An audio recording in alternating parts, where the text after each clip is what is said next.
നിങ്ങൾ പല്ല് ക്ലീൻ ചെയ്യുകയോ വേരുകളിൽ അടിഞ്ഞുകൂടിയിട്ടുള്ള അസാധാരണമായ പദാർത്ഥങ്ങൾ നീക്കം ചെയ്യുകയോ ചെയ്തിട്ടുണ്ടെങ്കിൽ താഴെ പറയുന്ന നിർദ്ദേശങ്ങൾ ശ്രദ്ധിക്കുക.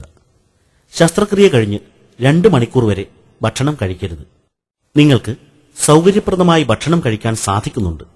പക്ഷേ സർജറി കഴിഞ്ഞ ഭാഗം മരവിച്ച അവസ്ഥയിലാണെങ്കിൽ നാക്കും കവിളുകളും കടിച്ചു പോകാതിരിക്കാൻ ശ്രദ്ധിക്കണം. ആദ്യത്തെ 2-3 ദിവസം തൈര്, മുട്ട, സൂപ്പ്, ഇഡലി എന്നിവ പോലുള്ള മൃദുവായ ഭക്ഷണപദാർത്ഥങ്ങൾ മാത്രം കഴിക്കുക. നിങ്ങൾക്ക് നന്നായി ചവക്കാൻ കഴിയുന്നതുവരെ ശസ്ത്രക്രിയ കഴിഞ്ഞതിന്റെ എതിർഭാഗം കൊണ്ട് ചവക്കുക. മോണയ്ക്ക് ഉണക്കം സംഭവിക്കുന്നതുവരെ മദ്യപാനം, ചൂടുള്ളതും എരിവുള്ളതുമായ ഭക്ഷണപദാർത്ഥങ്ങൾ ഒഴിവാക്കുക. പുകയില മുറിവുണക്കുന്നതിന്റെ വേഗത കുറക്കുന്നതിനാൽ പുകയില ഉൽപ്പന്നങ്ങൾ സർജറി കഴിഞ്ഞ് 3 ദിവസത്തേക്കെങ്കിലും ഒഴിവാക്കുക. അനസ്തേഷ്യ ഉപയോഗിച്ചിട്ടുണ്ടെങ്കിൽ സർജറിക്ക് ശേഷമുള്ള അസ്വാസ്ഥ്യങ്ങൾ ഒഴിവാക്കാൻ അനസ്തേഷ്യയുടെ ശക്തി ക്ഷയിക്കുന്നതിനു മുമ്പ് വേദനാസംഹാരികൾ നിർദ്ദേശമനുസരിച്ച് ഉപയോഗിക്കേണ്ടതാണ്. സർജറിക്ക് ശേഷം കുറച്ച് ദിവസത്തേക്കുള്ള അസ്വാസ്ഥ്യങ്ങൾ സാധാരണയാണ്.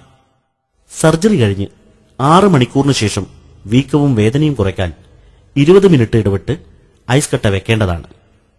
24 മണിക്കൂർ കഴിഞ്ഞ് ദിവസത്തിൽ 3 തവണ വെച്ച് ചെറു ചൂടുള്ള ഉപ്പുവെള്ളത്തിൽ സാവധാനത്തിൽ വായ കഴുകുന്നത് വീക്കവും മറ്റ് അസ്വാസ്ഥ്യങ്ങളും കുറയ്ക്കുക. ആദ്യത്തെ രാത്രി ചികിത്സ നേടിയ ഭാഗം വളരെ മൃദുവായി ബ്രഷ് ചെയ്യുക. അതിനായി ചൂടുവെള്ളത്തിൽ കഴുകി ബ്രഷ് മൃദുവാക്കേണ്ടതാണ്. ഫ്ലോസിംഗ് മൃദുവായി തുടങ്ങി ക്രമേണ സാധാരണ നിലയിൽ ചെയ്യുക. ശസ്ത്രക്രിയ നടത്താത്ത വായുടെ മറ്റു ഭാഗങ്ങൾ സാധാരണ പോലെ ബ്രഷും ഫ്ലോസും ചെയ്യാവുന്നതാണ്. നിങ്ങളുടെ പല്ലുകൾ ചൂടോ തണുപ്പോ മർദ്ദമോ മൂലം സെൻസിറ്റീവ് ആവുന്നുണ്ടെങ്കിൽ സെൻസിറ്റിവിറ്റി കുറയ്ക്കുന്ന ടൂത്ത് പേസ്റ്റുകൾ ഉപയോഗിക്കുക. നിങ്ങളുടെ ഡെന്റിസ്റ്റിന്റെ നിർദ്ദേശമനുസരിച്ചുള്ള മൗത്ത് വാഷുകൾ ഉപയോഗിക്കുക. അസ്വാസ്ഥ്യങ്ങൾ കുറയാതിരിക്കുകയും വീക്കം കൂടുകയോ 3-4 ദിവസത്തിനു ശേഷവും തുടരുകയും ചെയ്യുന്നുണ്ടെങ്കിൽ നിങ്ങളുടെ ഡെന്റിസ്റ്റുമായി ബന്ധപ്പെടുക.